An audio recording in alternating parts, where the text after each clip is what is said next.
புதிய வாசிப்பு புதிய சிந்தனை நிகழ்ச்சிக்கு உங்கள் அனைவரையும் அன்போடு வரவேற்கின்றேன்.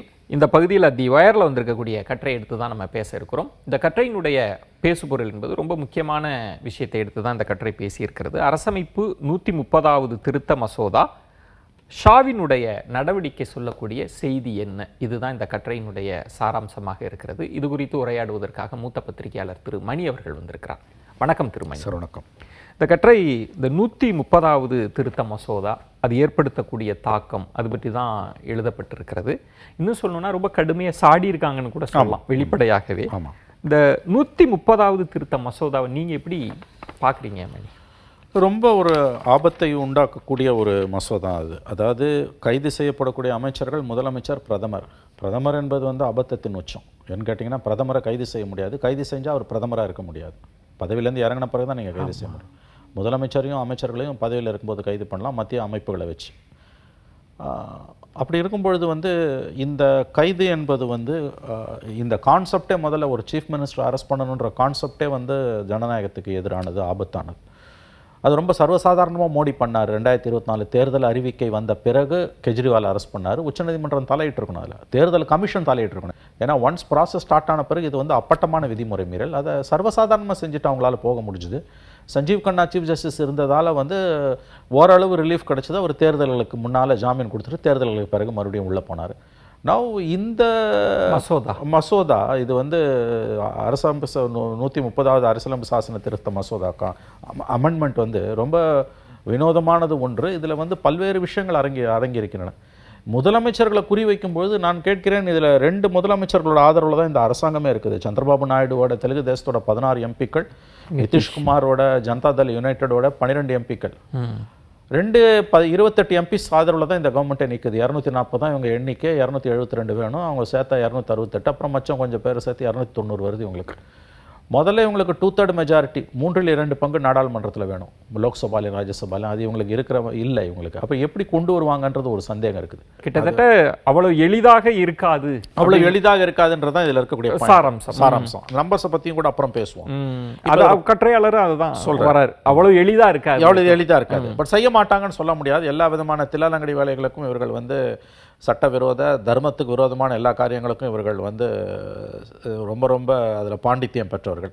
ரொம்ப முக்கியமான ஒரு விஷயம் என்ன பொறுத்த வரைக்கும் நான் பார்ப்பது நம்பர்ஸ் கூட கிடையாது. 2 முதலமைச்சர்கள் ஆதரவில் இருக்கக்கூடிய இந்த கட்சி, இந்த ஆட்சியில் ஏன் அந்த 2 முதலமைச்சர்களும் அமைதியாக இருக்காங்க? இன்ஃபேக்ட் இது வந்து நாயுடுக்கு வச்ச குறின்றாங்க. ஏன்னா வந்து இந்தியாவில் இருக்கக்கூடிய ஒரு 7-8 முதலமைச்சர்கள் குற்ற வழக்குகள் எதிர்கொண்டிருக்கிறார்கள். அதில் ரொம்ப ஸ்டாலின் அவர்கள் மீது கூட குற்ற வழக்குகள் இருக்கின்றன. இவங்க மேலே, ரேவந்த் ரெட்டி மேலே இருக்குது. சந்திரபாபு நாயுடு மேலே சீரியஸ் கேசஸ் இருக்குது. Chandrababu Naidu is now under bail. ஆமாம், இடி வழக்கில் கைது செய்யப்பட்டு அவங்க குற்ற வழக்கில் ஸ்டேட் போலீஸ், இடி எல்லாம் அரெஸ்ட் பண்ண பிறகு அவர் வந்து ஜாமீனில் தான் இன்றைக்கி இருக்கார். அதே மாதிரி தான் இன்றைக்கி வந்து சோனியா காந்தி, ராகுல் காந்தி அண்டர் பெயில், எல்லாமே under bail. Chandrababu Naidu under bail. நம்ம ஜுடிஷியரி சிஸ்டத்தில் அது இருக்கு, இது ஒரு கேலி கூத்து. ஆமாம், இப்போ நீங்கள் அவங்கள 30 நாள் உள்ளே வச்சிங்கன்னா அவங்க பதவி போய்டுன்றாங்கன்னு வச்சுக்கோங்க. இது அன்அக்செப்டபிள். நீங்கள் வந்து ட்ரையல் கிடையாது, ஆமாம், கன்விக்ஷன் கிடையாது. நல்லா நீங்கள் கவனிக்கணும். இப்போ முதலமைச்சரோ அமைச்சர்களோ பிரதமரோ வந்து 30 நாட்களுக்கு மேல் இருந்தாங்கன்னா அவங்க பதவி போய்டும்னு சொல்கிறாங்க. ஆமாம், எனக்கு ஒரு விஷயம் புரியல, யாராவது தெளிவுபடுத்தினா நல்லா இருக்கும். பதவி எம்பி முதலமைச்சர் பதவி போயிடுமா அல்லது வந்து எம்எல்ஏ பதவியும் சேர்த்து போயிடுமா? எம்எல்ஏ பதவி போச்சுன்னா அவங்க மறுபடியும் எலெக்ஷன்ல நின்று தான் வரணும். அந்த ஆம்பிகுட்டி இருக்கு இதுல. Lose your chief ministership, prime ministership and ministership. Senthil Balaji, Arvind Kejriwal இவங்கெல்லாம் வந்து உள்ளே மந்திரியாக இருந்தாங்க. அதுக்கு பிறகு வந்து செந்தில் பாலாஜி வந்து நான் ரிசைன் பண்ண பிறகு தான் அவர் பெயிலே கிடச்சிது. மறைமுகமாக அது வந்து அவருக்கு சொல்லப்பட்டது.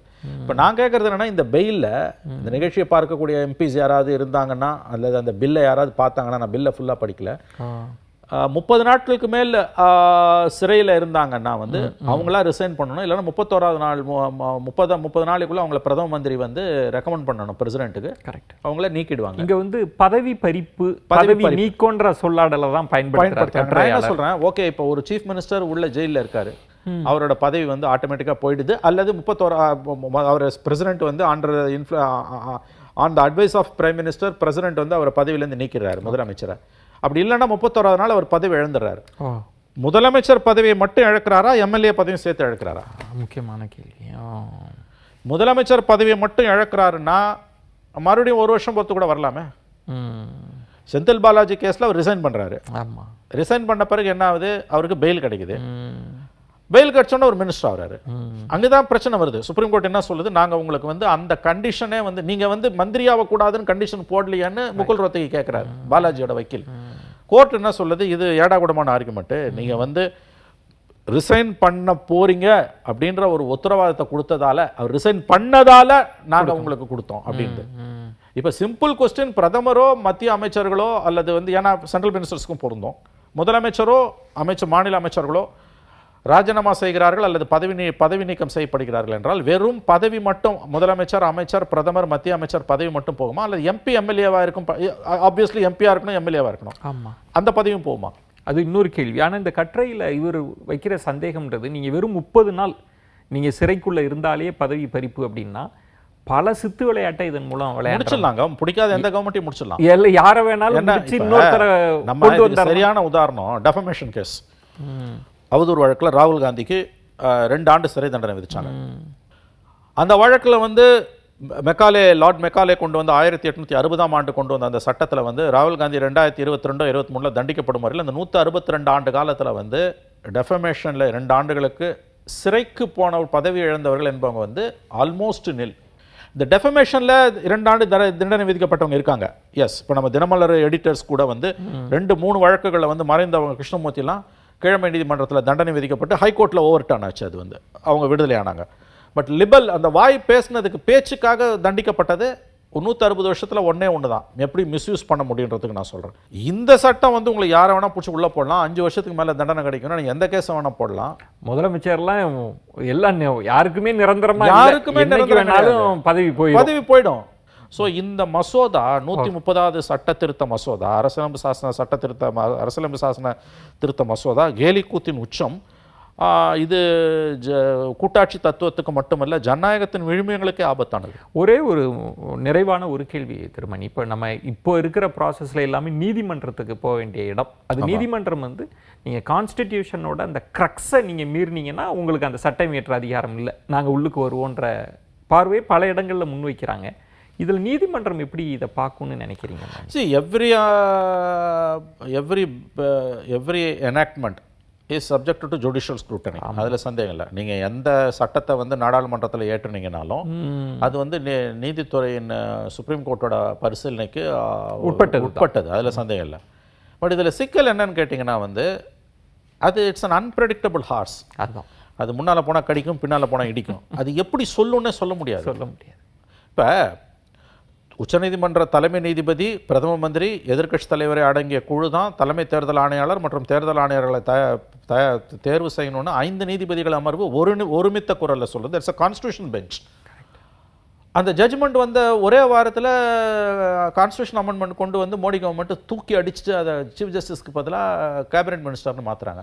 அதை சேலஞ்சு பண்ணி போட்ட பெட்டிஷன் இன்னமும் சுப்ரீம் கோர்ட்டில் பெண்டிங். இதில் ஒரு ரிஸ்க் இருக்குது. என்னன்னு கேட்டிங்கன்னா, வேறொரு இதே மாதிரியான ஒரு விவகாரத்தில் வந்து எலக்ட்ரல் பாண்ட் ஸ்கீமோ இல்லை வேறு ஏதோ ஒரு திட்டத்தில் சுப்ரீம் கோர்ட்டில் சேலஞ்சு பண்ணி போகும்போது அரசாங்கத்துக்கு எதிராக வைக்கப்பட்ட வாதங்களில் ஒன்று அதை சுப்ரீம் கோர்ட்டும் அப்ரிஷியேட் பண்ணிச்சு.